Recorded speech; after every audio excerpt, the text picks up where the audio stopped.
So you can download your conference photos via that QR code. I'm inviting you to please scan and get some of the pictures taken by the team behind the scenes. Thank you. Should you wish to share the same on social media, we're running with the hashtag EAGHSS.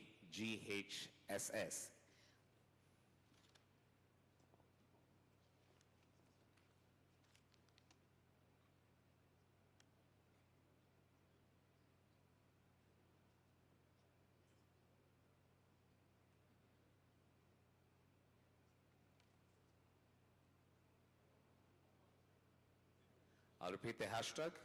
It's EARGHSS 2025. EARGHSS 2025. So that's where you can download your photos. Thank you very much for your participation and for being here and honoring us with your presence. Without further ado, ladies and gentlemen, it's now my absolute pleasure to invite the gentleman who will be taking us through this afternoon session before we break out for our final breakout for today. Please help me welcome on stage Dr. Patrick Osewe, who's the Senior Director, Regenesis Africa, to take the floor. Let's give him a round of applause, please.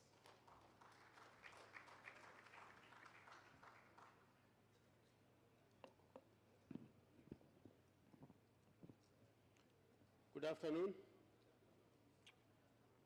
This session, I normally call it a graveyard session. Why do I call it a graveyard session? It's because when you're having lunch, I saw a number of you having a lot of protein and carbohydrates. Usually, a human body has 5 liters of blood.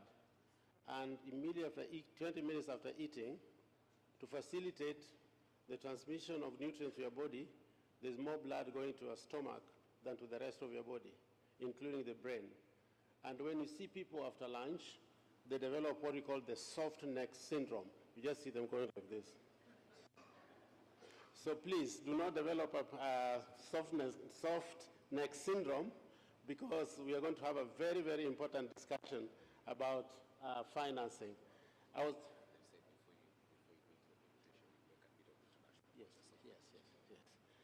Before I go into the presentation, I just wanted to introduce myself. I'm a medical doctor, trained at the University of Nairobi. Then I went and specialized at Harvard University. Then I joined the US Centers for Disease Control and Prevention, where we did many things, including discovering new diseases that did not exist before. After that, I transitioned to USAID, where I was responsible for US government operations in Southern Africa. After that, I joined the World Bank, where I progressively became the global lead for public health worldwide for the World Bank. And then the Asian Development Bank wanted to develop a major health program, so they borrowed me from the World Bank to go to lead the health sector, the Asian Development Bank. I found a program that was $1 billion, but by the time I was leaving, it was $29 billion. And so I've decided to come back home so that I can also support my country after being away for a period of about 25 years. Because I've worked a lot in development, and I've worked a lot in financing, and I'm also one of the technical advisory panel for the Pandemic Fund, which I'll talk about later, because the guidelines for the next round of proposals coming up soon, we negotiate. We are about 25 of us worldwide that look at what is the direction the countries are taking in terms of the challenges and capacities that they should strengthen to prevent the next, or to address the next pandemic. So that's who I am. This session is about financing. And so next slide, please. So President Uhuru set a very good context this morning about financing for pandemics. That the financing for pandemics should always be domestic, and any additional resources should be external. We must have a culture of ensuring that these domestic resources allocated for pandemics or outbreaks similar to what you normally do for security. The intelligence or the national police or the military, their budgets are secured every year from the fiscus. This is the lobbying that we need to do to ensure that the pandemic resources are also treated as security resources. So as we look around, and given the work that I've done around the world, there's been a lot of challenges that many, many countries are facing. Challenges ranging from laboratory capacity. How do you build a laboratory capacity that looks at the public sector, the private sector, the NGO sector, and how do they communicate with each other so that if something is picked up from a private lab, the Minister of Health, Dr. Machengetero here, will know immediately that something has come up from a private clinic, say in Busia, or in Migori County, closer to Tanzania. We need to build a public health laboratory infrastructure that is able to capture everything that happens within the country. The second aspect is that although we've gone through COVID and a lot of resources were channeled towards COVID, there's still challenges with the infrastructure at various levels. You might find infrastructure at the national level that's very strong, but when you go to lower levels where problems occur, many times we lack the infrastructure at that level. So this is something that we need to really think about.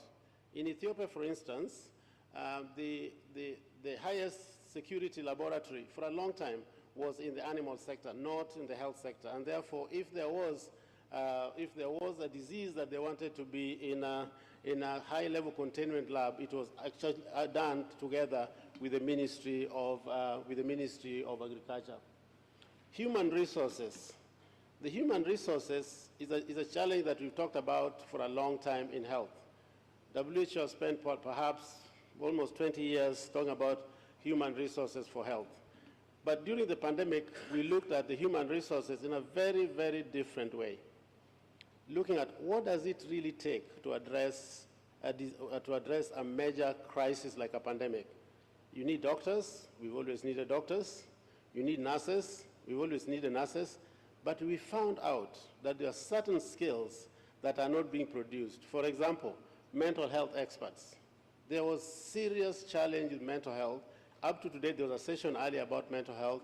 We have very limited supply of mental health experts. We have very limited supplies of risk communicators. In the whole of Asia, when I was looking for experts to do risk communication, I checked in the US, in Asia, in Australia, in New Zealand, in Europe. The very few ones that were there were occupied in their countries. There are very, very few experts in risk communication. Digital health. This is a big challenge. There are very few schools. When I did an assessment 3 years ago, how many schools, how many universities around the world have bachelors in digital health? There are only 3 universities worldwide. So we are talking a lot about digital health, but the production of capacity to be able to support digital health was really, really lacking. So what kind of human resources do we need going forward? This is a question that each country should ask itself. What do we have and what don't we have that creates that cadre of health workers that is required to be able to address a major crisis like a pandemic or a serious outbreak? And then, of course, we've always talked about multi-sectoral collaboration. Inter-sectoral collaboration is how do you build the capacity of each of the sectors responsible. I was glad to hear about the military being involved. They have the best logistics in any country in the world.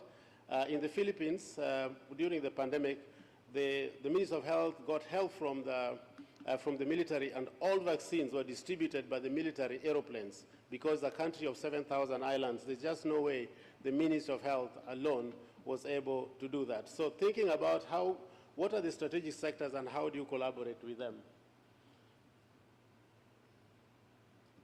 Now, this is what the President was talking about, that we heavily rely on donor funding for health security. 70 to 80% of the funding comes from external sources. The question is, what can we do? I recall during Ebola, after the Ebola outbreak, there was a very serious conversation within African Union on how can Africa, at Sheraton Hotel Worldwide, when you're paying your bill, they ask you, would you like to contribute $1 to UNICEF? This is a standard thing that is done at every Sheraton hotel that you stay in. Why not us in Africa using our own chains and engaging with the private sector to be able to take, it sounds small, it sounds only $1, but if you think of the millions of people that are staying in these hotels, it's quite significant resources. Domestic resources are always scarce, and every sector is competing for resources. If you're in the cabinet, every minister wants more money. The education minister wants more money, the defense minister wants more money, the health minister wants more money. It's very competitive, so we need to think outside the box how we can raise more resources. At the same time, sometimes resources are very fragmented. You find that the Ministry of Urban Planning, the Ministry of Transport has some money, the Ministry of Urban Ministry has some money. Looking at how do you consolidate all those resources, they can still do their core mandate, but it should be very much linked to what you're trying to achieve. So what is it that we could do as a region to help ourselves to do this? I've come up with some suggestions here, and these are suggestions that we've actually discussed at length in many forums, in many meetings, here in Kenya and overseas. Is basically establishing a dedicated health security